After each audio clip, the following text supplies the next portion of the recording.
ایک وقت ایسا تھا جب پاکستان کے فاسٹ بولرز کے سامنے دنیا کے بڑے بڑے بلے باز بھی قدم جمانے سے پہلے سوچتے تھے۔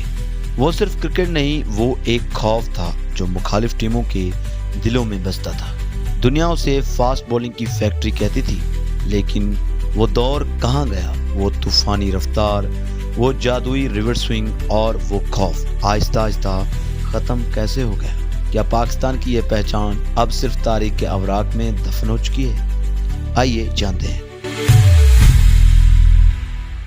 تو پاکستان کی کرکٹ تاریخ کو اگر کسی چیز نے سب سے زیادہ ممتاز کیا ہے تو وہ تھی اس کی فاسٹ بولنگ۔ عمران خان نے اس کی بنیاد رکھی اور پھر وسیم اکرم اور وقار یونس کی جوڑی نے اسے ایک ایسی بلندی پر پہنچایا جہاں سے واپسی ممکن نظر نہیں آتی تھی۔ یہ صرف ایک ٹیلنٹ نہیں تھا، یہ ایک کلچر تھا۔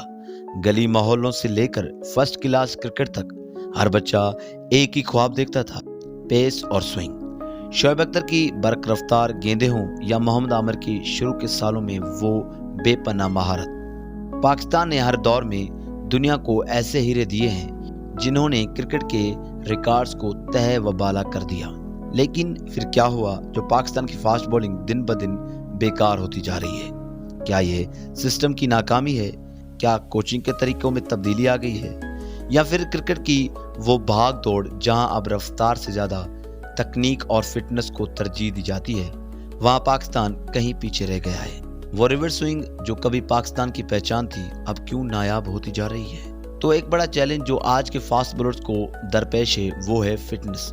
پرانے دور میں ہمارے بولرز میں ایک ایسی قدرتی قوت تھی، وہ طویل اسپیلز کر سکتے تھے، لیکن آج کی کرکٹ جو 3 فارمیٹس پر مبنی ہے وہاں بولرز کا ورک لوڈ مینجمنٹ بہت مشکل ہو گیا ہے۔ بہت سے باصلاحیت فاسٹ بولرز جن میں انجریز کا عنصر بہت زیادہ رہا ہے، وہ اپنی پوری صلاحیت کا مظاہرہ نہیں کر پاتے۔ شعیب اختر کی رفتار یا وسیم اکرم جیسی سوئنگ کے لیے جسمانی مضبوطی جو پہلے قدرتی طور پر میسر تھی، اب اسے سائنسی ٹریننگ اور جدید اسپورٹ سائنس کے ذریعے برقرار رکھنا پڑ رہا ہے، جس میں ہمارا سسٹم کافی حد تک پیچھے نظر آتا ہے۔ اور دوسرا اہم پہلو ہے کوچنگ۔ پاکستان کی فاسٹ بولنگ کی فیکٹری میں کبھی ایسے مہارتیں سکھائی جاتی تھی جو کتابوں میں نہیں تھی۔